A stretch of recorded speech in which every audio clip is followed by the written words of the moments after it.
محمد عمران پوچھتے ہیں مفتی صاحب حج کی فضیلت کیا ہے؟ کوئی ایک دو احادیث بیان کر دیں۔ محمد عمران صاحب، حج بیت اللہ ایک اہم فریضہ ہے کہ جس انسان کو اللہ تبارک و تعالی حج بیت اللہ کی سعادت عطا فرمائیں وہ بہت ہی سعادت مند اور خوش نصیب انسان ہے، اور یہ اسلام کا بہت ہی اہم رکن ہے۔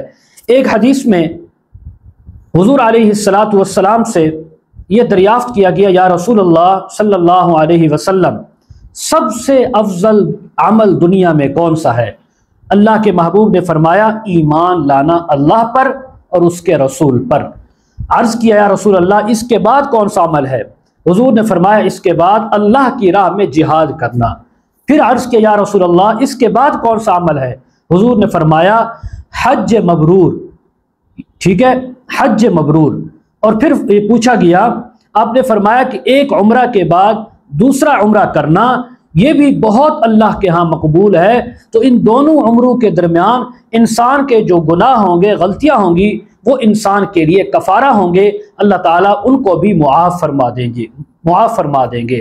اور حج مبرور کی جزا اور بدلہ کیا ہے؟ اس کے بارے میں رسول اللہ نے فرمایا، حج مبرور کی جزا اور بدلہ جنت کے سوا اور کچھ نہیں ہے۔ ایک اور حدیث میں رسول اللہ نے بیان فرمایا، پے در پے حج اور عمرے کرو، حج کرو پے در پے لگاتار، اور عمرے بھی کرو، کیونکہ یہ دونوں فقر اور گناہوں سے اس طرح صاف کر دیتے ہیں جیسے بھٹی جو ہے لوہے اور سونے اور چاندی کے میل کچیل کو صاف کر دیتی ہے۔ اور پھر حضور نے فرمایا، حج مبرور کا ثواب جنت کے سوا اور کوئی نہیں ہے۔ تو ظاہر ہے یہ بیت اللہ جو ہے یہ تجلیات کا مرکز ہے۔